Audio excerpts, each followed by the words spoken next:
Hola, hola, ¿qué tal? Muy buenos días para todos, para todas. Bienvenidos. Aquí estamos con la primera edición de MBD Noticias. 9 grados la temperatura a esta hora en Montevideo y ya vamos a ver qué dice el pronóstico de Inumet para hoy y los próximos días, que tenía previsto para esta mañana una mínima de 6 grados. 22 será la máxima con cielo despejado. Para el viernes 6 de octubre, la mínima será de 9 grados, la máxima de 23 con cielo nuboso y algo nuboso, y similar estará el clima para el día sábado 7 de octubre, que tendrá una mínima de 7 grados y una máxima de 19, dice el Instituto Uruguayo de Meteorología. Vamos a contarles algunos de los temas que tenemos para compartir con ustedes hasta las 9 de la mañana aquí en la pantalla de TV Ciudad. La justicia formalizó la investigación contra 9 militares por la represión contra los habitantes de la localidad de San Javier, en el departamento de Río Negro, durante la dictadura. La magistrada rechazó la imputación de Dardo Morales, uno de los militares involucrados en el asesinato del médico Vladimir Roslik. En otro orden, también les contábamos que el Mundial 2030, ayer se lo decíamos, se va a jugar finalmente en España, Portugal y Marruecos, pero Uruguay será sede de la ceremonia inaugural y el partido también de arranque de este Mundial Centenario. Esto lo anunciaba la Conmebol en el día de ayer. La decisión fue celebrada por integrantes del Poder Ejecutivo, entre otros del presidente Luis Lacalle Pou, que a propósito de Lacalle Pou estuvo en Salto en el marco de la polémica. El mandatario relativizó las denuncias por el clientelismo político en la comisión técnico mixta de aquel departamento. Aseguró que hubo abusos en las designaciones, pero no ilegalidad ni tampoco corrupción. Desde el Frente Amplio se estima que el gobierno salió golpeado de la pasada interpelación a Bustillo y a Arbeleche.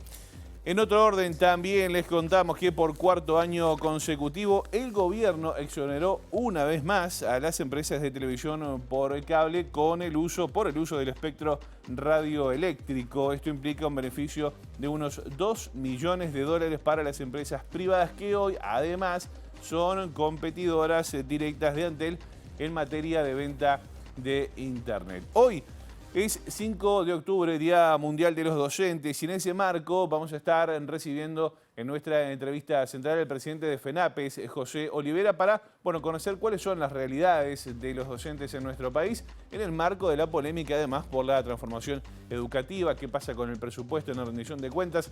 De esos y otros temas vamos a estar hablando con José Olivera pasada las 8:30 de la mañana. Ahora vemos cómo está Montevideo a través de las cámaras del Centro de Gestión de Movilidad.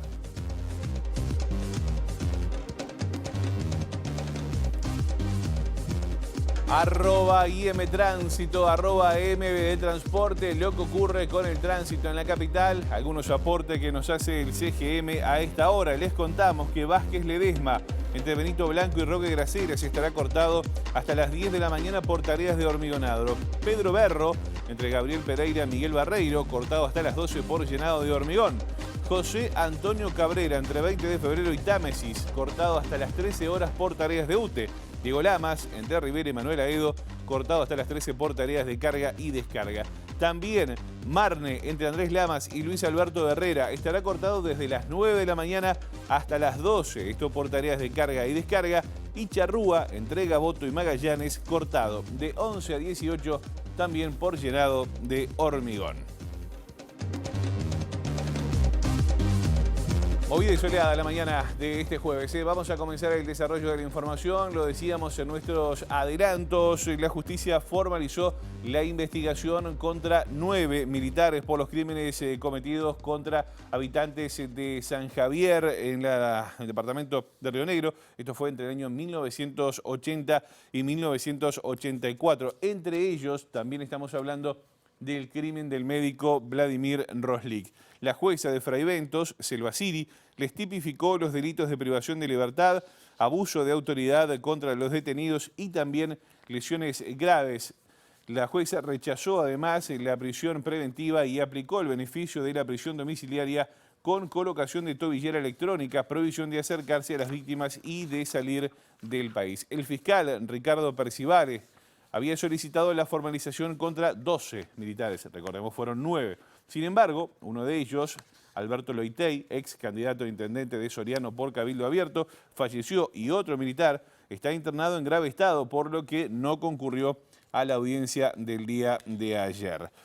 En tanto, la jueza desestimó la imputación contra Dardo Morales, quien participó activamente en el interrogatorio de Roslik bajo el argumento de que ya fue juzgado por estos hechos.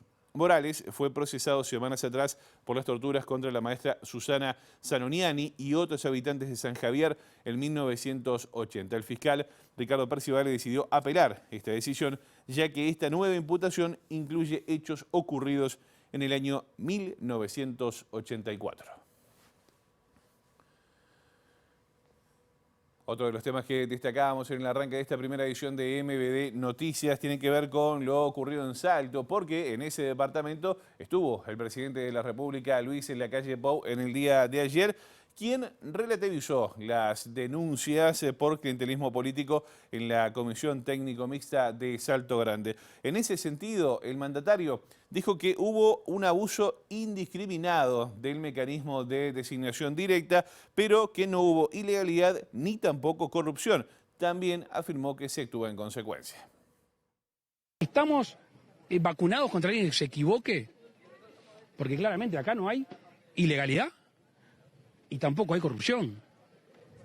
Sí, un abuso quizá indiscriminado de un mecanismo de ingreso. Y eso es lo que vamos a solucionar, primero, con una comunicación directa a la CTM, segundo, con un decreto y tercero, con un proyecto de ley que está yendo al Parlamento. Así que creo que la oposición hace bien en cumplir su rol de contralor del gobierno. Y por qué no, el gobierno cuando se equivoca tiene que rectificar el rumbo. Se va a actuar en consecuencia. Ustedes saben que nosotros no nos quedamos quietos y sobre todo cuando hay un pronunciamiento, en este caso del Parlamento. El presidente dijo que no entendió el pedido de renuncia de quien tomó el cargo de Carlos Albizu tras su dimisión. El presidente de la delegación ya renunció. El que acaba de entrar, no sé por qué se le pide la renuncia. O sea que serían otras dos personas que no necesariamente... No sé, no estamos cerrados a hacerlo, pero no entendí mucho el pedido de renuncia de esa persona.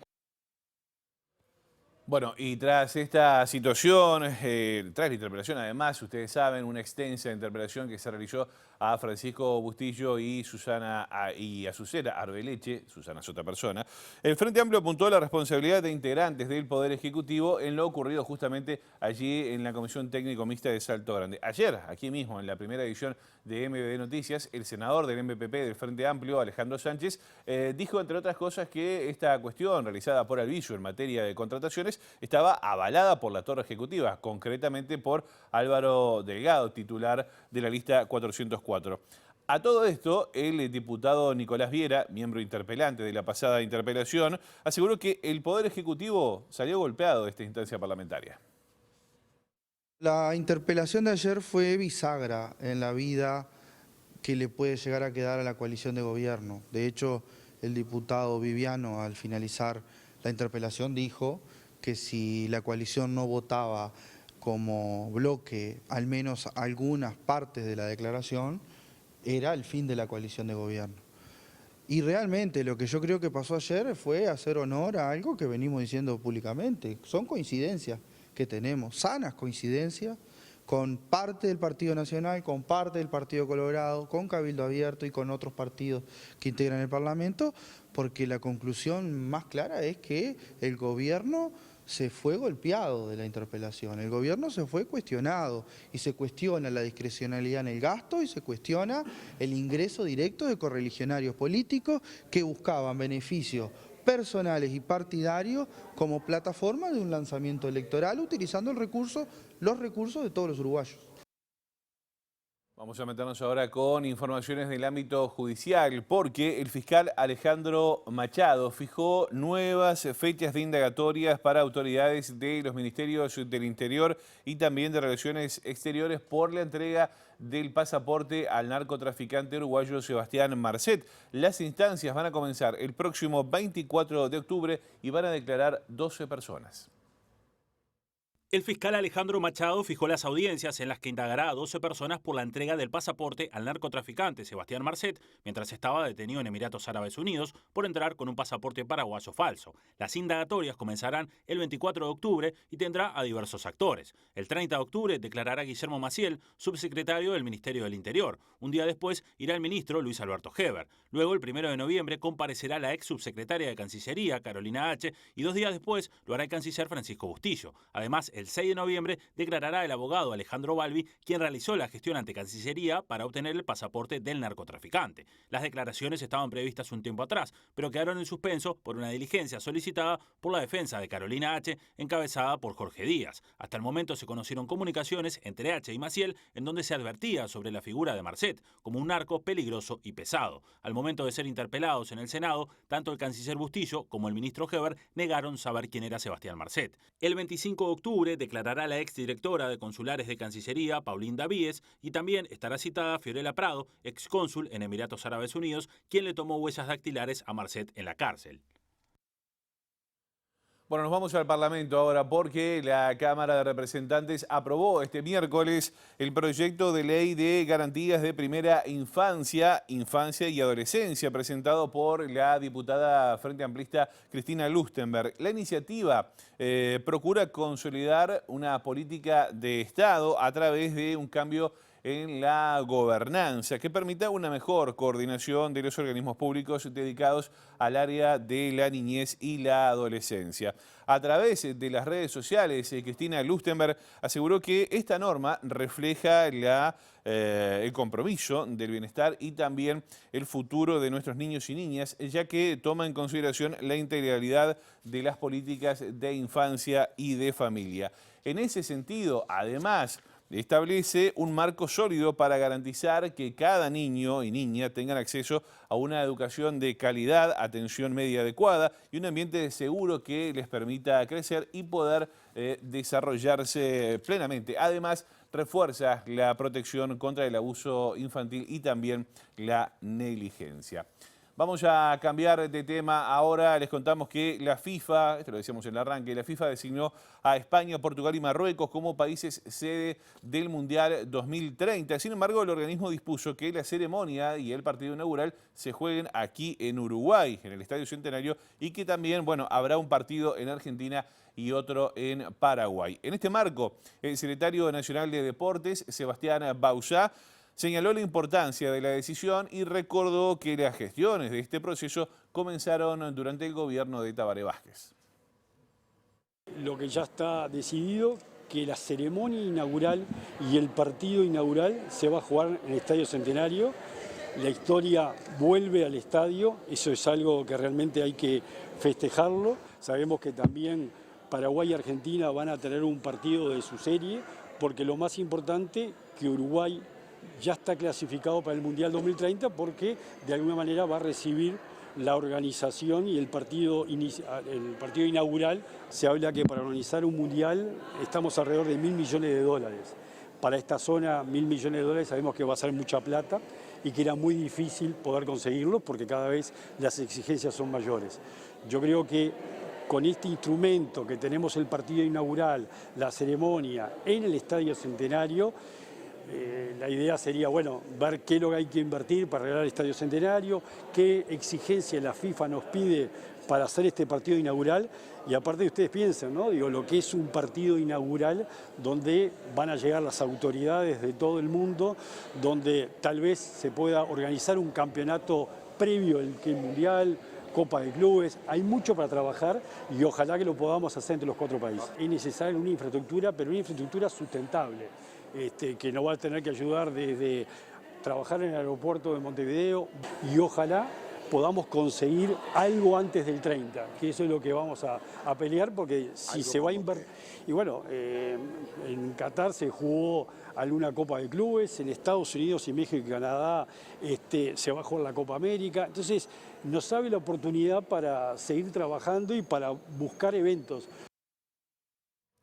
Bueno, y para el presidente de CAFO, Ricardo Lombardo, la designación del Estadio Centenario para la inauguración concretamente del Mundial y el partido inaugural, de alguna manera es un reconocimiento de la FIFA a los 100 años de la edificación, justamente. También señaló que la puesta a punto de la estructura requerirá de importantes obras, principalmente en las zonas de la Tribuna América y las zonas de acceso. Necesita varias reestructuras. Es un edificio añoso, tiene 93 años. Hay que hacerle muchas modernizaciones, muchas actualizaciones. Una de las ideas básicas es bajar el campo de juego a los efectos de que las tribunas lleguen hasta la cancha. Y es que el Estadio Centenario tiene que seguir siendo el Estadio Centenario. O sea, tiene que seguir manteniendo su estructura, su estética, mejorar la funcionalidad, mejorar la tecnología, incorporarle cosas que le faltaban de los orígenes, por ejemplo, ponerles mármoles en la Tribuna América. Pero es muy importante que tomemos conciencia que el Estadio Centenario tiene que seguir siendo el estadio vintage, el estadio que recuerde el origen. Este es el único estadio testimonio del origen del fútbol, así que tenemos que cuidar ese aspecto de manera fundamental. La Tribuna América hay que hacerle obra, hay que techar. La Intendencia va a tener que hacer un aporte muy importante para poder, desarrollar los accesos, la circulación y aparte el estacionamiento, que ese es uno de los requerimientos que de alguna forma no tenemos ahora, un esquema de estacionamiento como para albergar un estadio FIFA. Bueno, hay tiempo para hacerlo y para pensarlo. Vamos a cambiar de asunto ahora. Lo decíamos en el arranque de esta primera edición de MBD Noticias. Por cuarto año consecutivo, el gobierno exoneró a las empresas de televisión por cable del pago de la cuota por el uso del espectro radioeléctrico previsto en la Ley de Servicios de Comunicación Audiovisual. La decisión implica, ven ustedes, un beneficio de unos 2 millones de dólares, de más de 2 millones de dólares para las empresas privadas que hoy además son competidoras de Antel en la venta de Internet. El presidente decretó en Consejo de Ministros una prórroga para el pago que las empresas titulares de servicios de comunicación audiovisual satelitales para personas abonadas deben pagar anualmente por concepto de renovación de su licencia para explotar el espectro radioeléctrico que es de propiedad pública. El pago debería ser mensual y en esta oportunidad se aplazó el cumplimiento de la obligación hasta enero de 2024. Esto está determinado por la ley vigente de servicios de comunicación audiovisual en su artículo 187. La normativa señala que lo que se recaude se deberá destinar al Fondo de Promoción del Sector de Comunicación Audiovisual. Las justificaciones para la exoneración del pago de cerca de 2.500.000 dólares para 2023 son, entre otras cosas, los costos de la transmisión, la dificultad de obtener repuestos para el equipamiento de transmisión analógica y que hay poca penetración de los receptores de televisión digital en los hogares. Bueno, y hubo repercusiones a propósito de este tema. Por ejemplo, Gustavo Gómez, el director del Observatorio Latinoamericano de Regulación, Medios y Convergencia, señaló que las razones que el Poder Ejecutivo dio para prorrogar la obligación de pago son inaceptables. También afirmó que es una política para que no paguen nada. Lo cierto es que hasta ahora no se les ha cobrado nada y particularmente este gobierno lo que ha hecho es prorrogar el inicio del pago de lo que está previsto en la ley de medios año a año. Es decir, les prorrogó el plazo de pago en el 2020, el 2021, el 2022 y ahora en octubre del 2023, cuando ya estaban facturadas todas, digamos, ¿no? Los pagos a hacer por parte de los medios de comunicación, en particular la televisión, incluso muchos han pagado, aparece con un nuevo decreto que corre la fecha para el 1 de enero de 2024, por razones que tienen que ver supuestamente con que los repuestos están caros y que la transmisión de televisión digital les genera costos enormes. Los argumentos no son creíbles, o sea, podría ser creíble pandemia, pero el año pasado el fundamento fue la emergencia sanitaria cuando ya el gobierno había levantado esa emergencia, o sea, no tuvieron ni siquiera el cuidado de ajustar el pretexto, ¿no?, a la realidad. Ahora es un tema de repuestos. O sea, la verdad, es una industria que, aún con dificultades, factura millones y millones de dólares. Es decir, no parecen argumentos razonables. Así que Las especulaciones de por qué lo hacen corren por cuenta de los que nos están viendo. Sí está claro que es una política para que no paguen nada, establecida año a año, y a mi juicio. Allí lo dijo Gustavo Gómez entonces. Bueno, vamos a ir con otros asuntos ahora porque un colectivo de profesionales independientes rechazó el proyecto de ley enviado por el Poder Ejecutivo al Parlamento para reformar la caja de profesionales universitarios y mantiene contactos con diferentes partidos políticos. El colectivo plantea una reforma alternativa al proyecto que se está manejando hoy. Con esta ley express que se propone, obviamente que salimos totalmente perjudicados y se quiere solucionar un problema por un periodo de tiempo nomás, porque de vuelta otra vez entraremos en los mismos problemas, solo a costa de los profesionales. Nuestro principal proyecto lo que va es en aumentar la cantidad de activos, que es ahí donde tenemos que fijar el asunto. Hoy la caja profesional, si tú te querés jubilar, y tener el derecho a poder trabajar, tenés que tener 33 años de aporte, te piden 2 años en categoría 10. El resto de los profesionales no tiene derecho a poder trabajar una vez jubilado. Uno de los puntos que planteamos, por ejemplo, para tocar eso es que todos los pasivos puedan trabajar, desde el que está en categoría 2, que es el que más necesita poder tener ingresos y es el que jubilado va a necesitar trabajar porque no le va a dar para poder vivir, ¿tá? Que todos los pasivos puedan trabajar. De esa manera, aportando, por ejemplo, en una categoría 1, se podrían obtener ingresos para la caja profesional, beneficios para todo el resto de los profesionales, sin tener que ir a matar a los profesionales pasivos cobrándole un impuesto después de jubilados.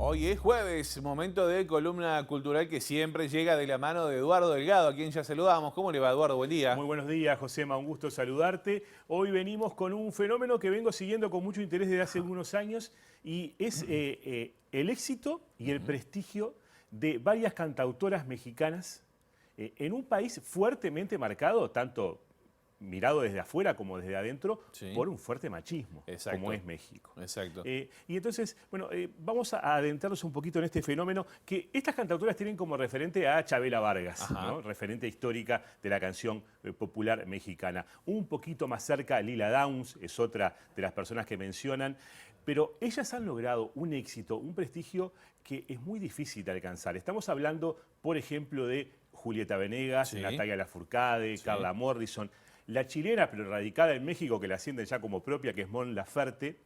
No sabía que estaba radicada en México. Hace años que vive en México. Bueno, sí, y en parte de eso es que ha logrado el éxito a nivel de otros países de América Latina. Sí, sí. Porque, claro, México es un país que tiene mucho peso cultural y entonces lo que sucede en ese país derrama culturalmente para América Latina, claro, y también para Estados Unidos, donde hay mucha población latina. Qué voces todas esas exponentes que acaba de mencionar. Y rompiendo además con los moldes que se pretendían de las mujeres en el mundo musical de México. Sí. Son cantautores, tienen su personalidad, hacen lo que quieren. Claro. Van muy a contracorriente de lo que se esperaba. Y la última ingresada a este grupo de cantautoras que son a su vez populares y prestigiosas es Silvana Estrada. Que le digo la verdad, yo no la conocía. Es la menos conocida en Uruguay. Tiene un éxito enorme en México y hay la posibilidad de verla y escucharla el 11 de octubre, va a estar en la Sala Citarrosa. Ahora una nomás. Muy buena oportunidad. Es una artista muy joven, tiene 26 años y pasó rápidamente de ser una promesa a ser una referente de la música popular mexicana. Ganó, por ejemplo, el premio Grammy del año pasado a Nueva Artista, hace giras por Estados Unidos, por Europa. Hablé con ella previo a su venida a Montevideo. Me dijo justamente que en este momento las mujeres son las que están marcando la canción en México. Algo que es muy novedoso y bueno, es que es muy bien visto por un amplio sector de la población mexicana. Y nos comentó brevemente de qué va la música que hace. A ver. Yo creo que hago canción de autora. Y que tiene mucho que ver lo mío con el folclore latinoamericano, mucho que ver con el folclore mexicano. Siendo tan parecido, tan cercano al folclore, al mismo tiempo soy bastante experimental, me gusta mucho la improvisación, me gusta mucho usar mi voz como instrumento. Y a la vez creo que la música que hago es bien íntima y bien... que tiene una manera de contarse bien honesta quizá, o bien cercana como al misterio así de los sentimientos, o por lo menos es lo que me llama cuando escribo. Ha sido un camino hermoso, de mucho trabajo, de mucho volver siempre al origen. Yo soy de una familia de músicos que al final no se dedican a la música. Mis papás son músicos, pero se dedican a construir instrumentos. Entonces, siempre ha sido una familia de gozar la música, porque sí, porque es divertida, y al mismo tiempo de trabajar siempre en servicio de la música, ¿no?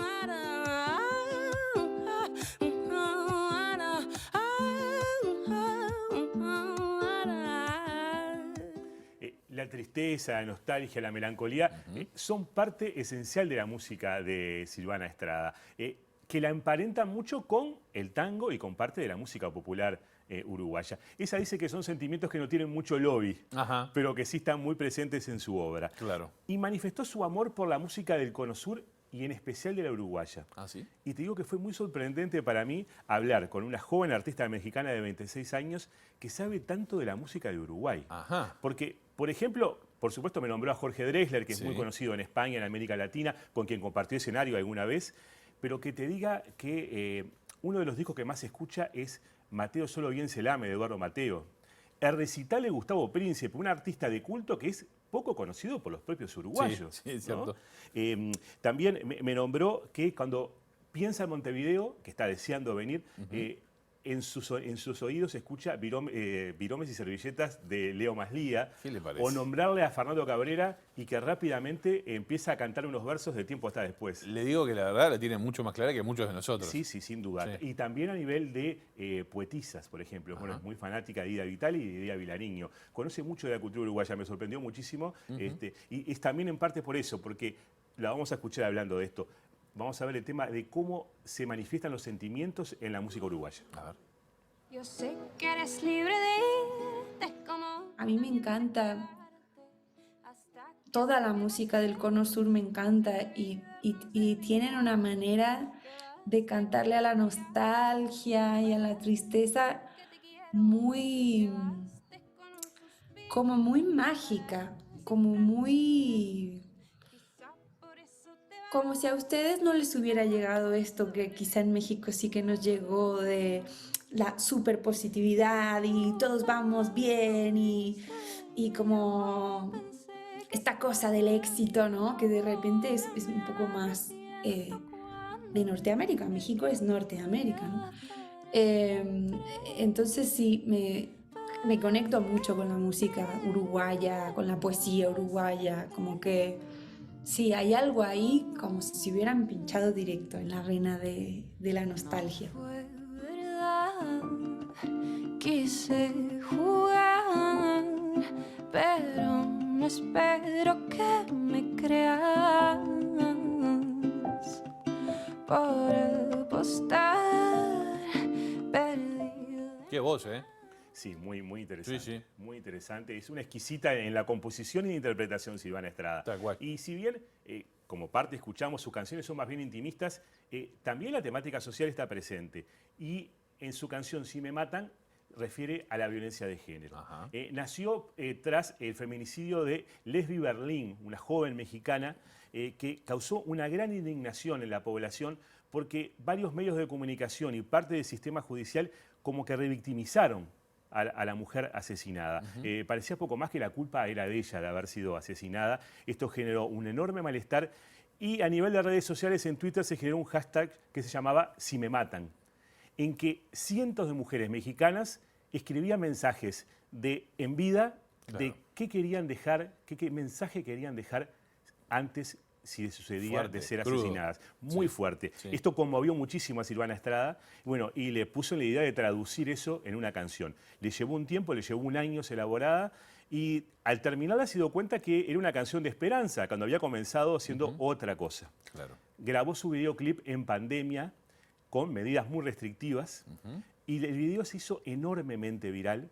La canción ahora es parte de las marchas feministas en México, sobre todo algunos fragmentos de la canción. Vamos a ver algunas imágenes. Está grabada, es sumamente despojado. Son ella sentada en una silla, a 3 metros de distancia otra mujer. Se la cantó a más de 20 mujeres y ese es el video, ¿no? Con ella cantando esa canción tan sentida que se llama Si me matan. Claro. Es realmente impactante. Y bueno, nos despedimos con esto. Recordar que el 11 de octubre está en la Sala Citarrosa una muy buena oportunidad de ver una cantautora que está en un momento espléndido de su carrera. 11 de octubre me dijo, bueno, vamos a ver esto y lo despedimos por un tiempito. ¿Va a tomar una licencia? Una breve licencia, así que por unas semanas no estoy por aquí. Bueno, pero dejó la vara bien arriba. Esperemos que sí. Está y a disfrutar de Silvana Estrada. Lo vemos, dale. México es un país muy machista y muy violento. Espectacular. O sea, estoy muy agradecida de ser mexicana porque creo que ser mexicana me ha conectado con una sensibilidad muy específica y muy mágica. Pero claro, no estoy exenta de haber sufrido, ¿no? Este universo misógino y violento en el que estamos pues aquí viviendo en México, y yo creo que esta generación de mujeres compositoras, cantantes, arreglistas, jefas, ¿no? Directoras de nuestros proyectos, es un poco una respuesta, de valor y de querer. No es que hacemos música para demostrar que sí se puede, sino que hacemos música un poco para salir, un poco para salvarnos y de alguna manera salvarnos a todas, ¿no? De una industria que fue súper machista muchos años. Yo creo que está cambiando muchísimo. O sea, las mujeres, la canción en México ahora mismo, para mí la pauta la están marcando las mujeres. Si me matan, cuando me encuentren, que digan siempre que fui cantora viviendo sueños y que como todas crecí con miedo.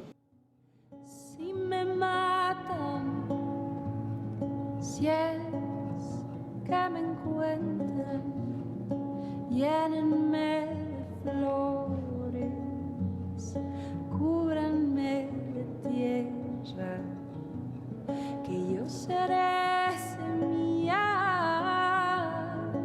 para las...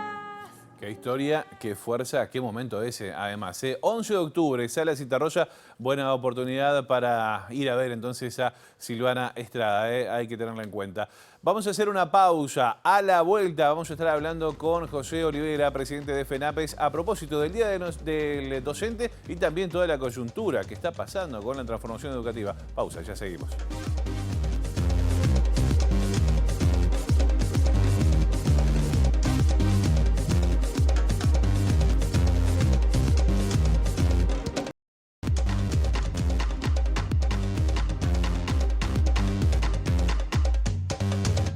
Segundo bloque de MBD Noticias, 12 grados de temperatura a esta hora y bueno, lo decíamos antes de la pausa, en el marco del Día del Docente ya estamos recibiendo al presidente de la Federación Nacional de Profesores de Enseñanza Secundaria, José Olivera. ¿Cómo le va? Buen día, bienvenido. Buenos días, un saludo a la teleaudiencia, un saludo a todos los docentes del mundo, las y los docentes que a diario sostienen los sistemas educativos y que muchas veces incluso son hasta criminalizados. Hoy mismo hay en el mundo miles y miles de docentes que están viendo coartados o limitados sus derechos, pero no dejan de hacer lo que muchos hacen a lo largo y ancho del mundo, que es con razón y corazón abrazar la tarea, la noble tarea de la docencia. Bueno, yo le iba a decir feliz día, pero usted ya tomó la bandera allí. ¿Es un día de festejo o es un día que sirve para conmemorar la lucha de los y las docentes?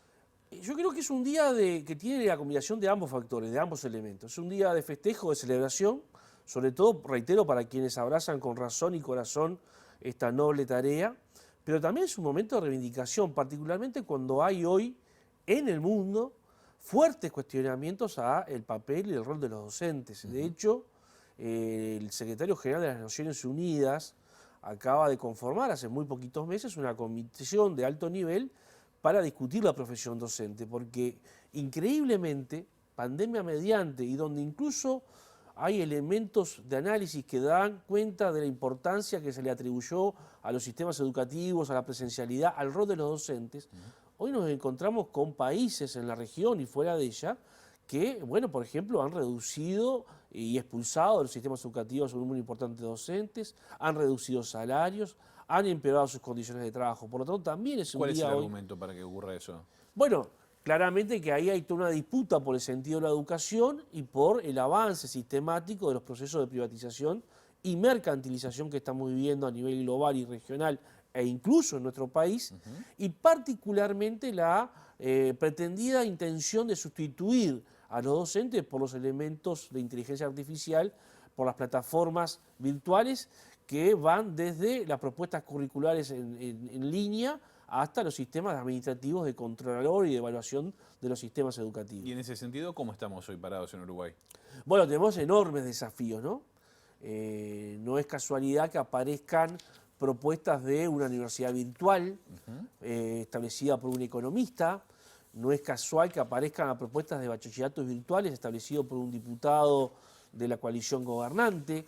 No es casual que escapa del control del Estado los negocios que está haciendo la Fundación Ceibal con grandes multinacionales de las telecomunicaciones, de la tecnología de información y comunicación, que en algún sentido están horadando la propia función y la profesión docente, la presencialidad en nuestros sistemas educativos. Es decir, tenemos enormes desafíos en la materia. ¿La pandemia influyó en eso? La ¿Eso abrió pandemia- una puerta compleja para los profesores? La pandemia lo que dejó demostrado fue dos elementos clave. Que la brecha entre quienes podían acceder al elemento tecnológico y a la conectividad y quienes no lo podían hacer se ensanchó. Es decir, el elemento de discriminación fue importante. Y lo segundo que dejó demostrado es que nada puede sustituir la presencialidad. Claro. Es decir, la tríada docente, saber, estudiante en un mismo espacio, en un mismo momento, no puede ser sustituida jamás.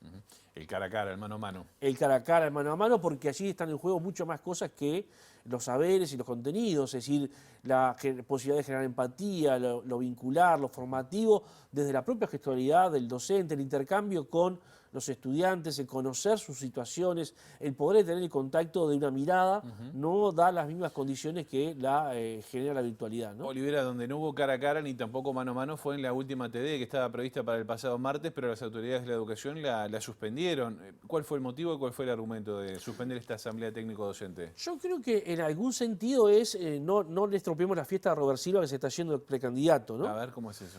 Miren, es una especie de remake. El Partido Colorado nunca creyó en los docentes y en su participación a la hora de la elaboración de las políticas públicas en materia educativa. Miren, hay que retrotraerse al doctor Sanguinetti, ministro de Educación de Juan María Bordaberry, con la ley 14.101, donde ya cambió el carácter preceptivo y resolutivo de lo que eran las viejas asambleas de artículo 40. En la postdictadura, cuando la CONAPRO definió la ley de emergencia, uno de los componentes, el artículo 19 de esa ley de emergencia, establecía las asambleas técnico-docentes. El primer gobierno de Sanguinetti no las restituyó, hubo que esperar al gobierno de la calle Herrera para que se convocaran nuevamente las asambleas técnico-docentes. No hay que olvidar toda la época de la reforma Germán Rama, donde los pronunciamientos de las asambleas técnico-docentes fueron desoídos un día sí y otro también.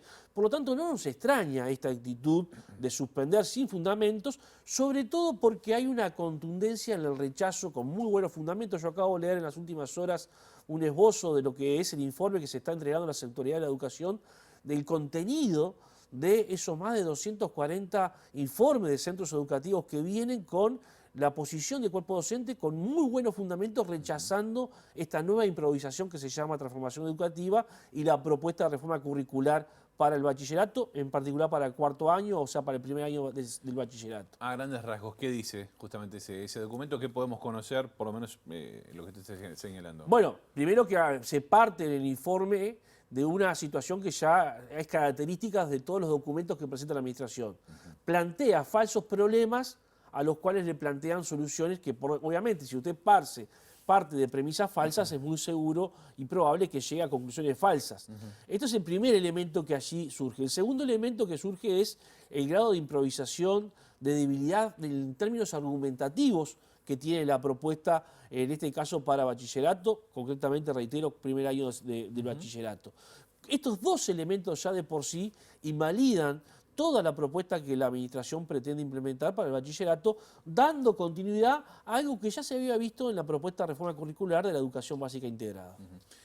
Jennifer Cherro dijo, si no me equivoco, el pasado martes mismo cuando se anuncia la suspensión de esta última ATD, que no era el momento apropiado y que se iba a pasar para noviembre. Eso causó mucho malestar en FENAPES. Mire, no causó malestar en FENAPES, causó malestar en el cuerpo docente, en el gremio docente en general. Ajá.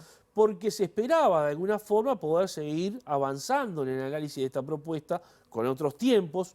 Era muy importante conocer la síntesis nacional, porque usted en una asamblea técnico docente a nivel inicial queda con la visión, los aportes que hace el cuerpo docente de esa institución. De ese núcleo. De ese núcleo, ahí está. Ahora, cuando usted tiene una asamblea nacional que hace una síntesis de lo que fue opinando cada uno de los centros educativos, bueno, había mucha expectativa en el cuerpo docente. Claramente aquí se quiere limitar la participación y se quiere coartar la libertad de expresión con fundamentos técnicos muy potentes del cuerpo docente. Yo creo que toda esta reforma, más allá de lo que es la tradición, como el Partido Colorado particularmente, que es hoy quien administra casi en exclusividad la educación pública uruguaya en el marco de la ANEP, ha tenido con respecto a la Asamblea Técnico Docente, también encierra un elemento que es central. Esta reforma es contra los docentes. Y más allá que después el ministro de Educación diga que se trabucó cuando dijo que un docente no sabía interpretar un texto simple, por eso había que eliminar la filosofía, creo que estas dos personas, estos dos actores, conjugan algo que la profesora Ribeiro dijo hace muy poco tiempo en una entrevista, estoy hablando de la subsecretaria del Ministerio de Educación y Cultura, dijo, este proyecto de reforma es un viejo plan de larga data del doctor Da Silveira que ha encontrado en Robert Silva la persona indicada para instrumentarlo. Ajá. Bueno, bien, lo dijo Ana Ribeiro, ¿no? Sí, lo dijo la profesora Ribeiro, con el cual tenemos un respeto, de hecho fuimos alumnos de ella en el Instituto Profesor de Sartía, o sea que... ¿Y cómo se llevaba en esa época? ¿Bien? No, desde el punto de vista académico docente, nada que cuestionar. Además, yo creo que una muy buena docente. Creo que no está teniendo en el ministerio un papel político, ella misma lo ha dicho, está un poco como que dedicada a otras tareas. Aquí hay un proyecto educativo que viene, reitero, como dijo la profesora Ribeiro, de larga data. Ya en los 90, Pablo Da Silveira y Ernesto Talvi eran críticos de Germán Rama porque Germán Rama, a pesar que nosotros teníamos diferencia, decía la transformación se tiene que hacer en el marco del fortalecimiento de la educación pública. Este proyecto, el que encarna el doctor Da Silveira y el economista Talvi, y que han encontrado en Robert Silva, digamos, el personaje, el actor que le instrumenta, es un concepto de proyecto educativo netamente privatizador. Bueno, a propósito de Robert Silva, usted lo decía allí, se está manejando en las últimas horas y toma cada vez más fuerza que Robert Silva efectivamente renunciaría a su cargo para dedicarse a la campaña como candidato del Partido Colorado. ¿Qué pasa con la transformación educativa si deja el cargo Robert Silva? ¿Queda céfala? ¿Quién la defiende? Mire, yo creo que hay una reflexión previa. A ver. Pues yo lo dije hace como 2 años en algún otro medio. Dije, el doctor Robert Silva está utilizando la ANEP como plataforma político-electoral. De hecho, se lo dije al propio doctor Robert Silva en una reunión con la coordinadora del Sindicato de la Enseñanza del Uruguay. ¿Y él qué le dijo? Que obviamente lo molestó muchísimo. Pero creo que hoy los hechos hablan por sí solos. El Uruguay tiene un problema. Desde la reapertura democrática, Codicen mediante, que es la continuidad de lo que era el CONAE, se le otorgó a varios actores para su dirección como premio consuelo cuando no alcanzaban una banca o en el Senado o en diputado. Ahora, no teníamos esta situación de utilizar a la ANEP como plataforma política electoral para lanzarse desde allí a una campaña. Robert Silva en los últimos 2 años ha estado de campaña permanente. Y esto creo que es gravísimo desde el punto de vista de la institucionalidad democrática, del fortalecimiento de la educación pública, y creo que de alguna forma muestra cómo, una vez más, los tiempos educativos no coinciden jamás con los tiempos políticos electorales. La transformación es una cáscara vacía, porque no se está produciendo allí donde se tiene que producir realmente la transformación, que es en el aula. Y en el aula los docentes están haciendo básicamente lo que siempre hicieron, entre otras cosas porque las propias autoridades no tienen claro qué es lo que se debe hacer. Si se repite una serie de eslóganes, se repiten una serie de recetas que no son genuinas, que no son autóctonas, que son compradas de fuera, que trata de buscarse su adaptación a nuestra realidad, pero que no tiene sentido en términos, o mejor dicho, no tiene impacto en términos de su aplicación. Ahí está. Oliver, entonces entiende usted que Robert Silva ha utilizado la transformación educativa como un caballito de batalla para mantenerse en la palestra pensando en la campaña.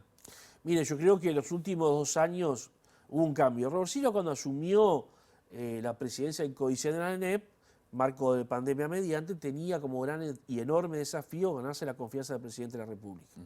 Esto expresado por él mismo en más de una oportunidad, con un sostén político en la torre ejecutiva que era exclusivamente el ministro de Educación y Cultura.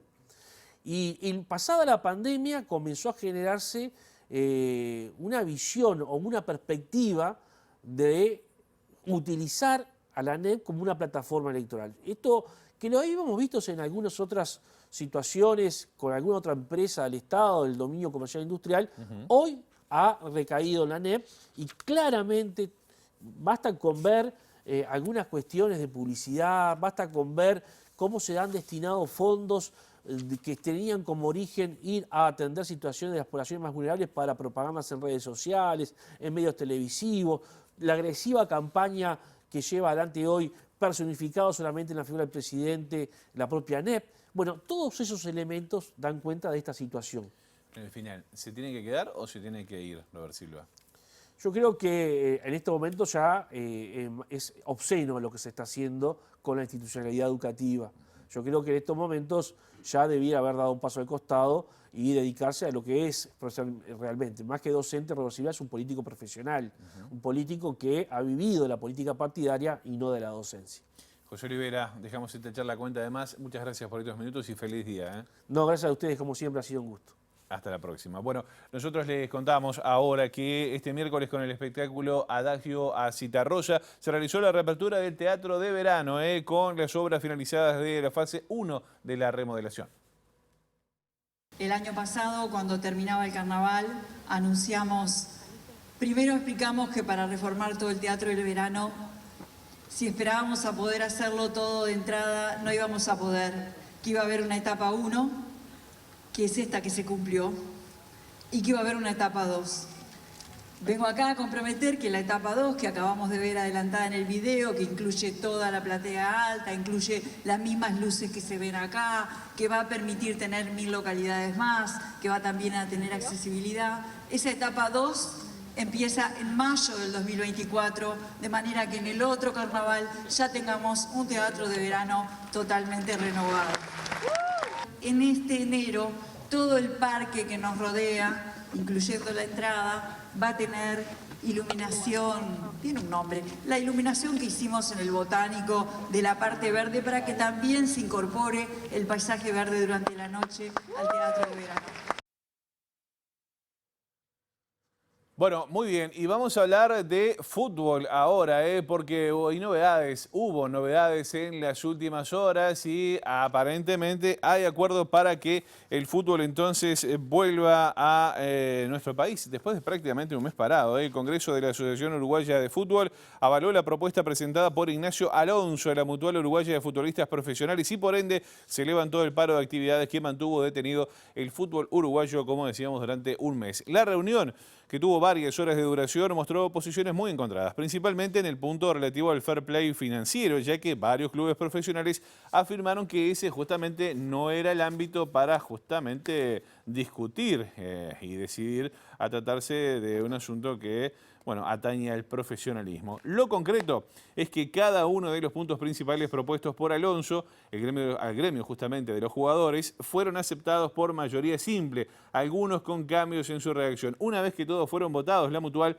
ejecutó su decisión de levantar el paro, algo decidido previamente en la asamblea del pasado martes. El Congreso de la AUF está integrado por los distintos actores que forman parte del fútbol uruguayo, como los equipos de Primera División, Segunda, Primera División Amateur, la OFI, Asociación de Jugadores de Fútbol, así como el fútbol femenino, fútbol sala, entrenadores y árbitros. De esta forma se retoma el torneo clausura en esta jornada, hoy jueves a las 20 horas, donde Racing va a estar recibiendo a Nacional en el Estadio Centenario, una fecha que, bueno, se retoma hoy y se va a extender hasta el día domingo. Vamos a darle más detalles en las próximas ediciones.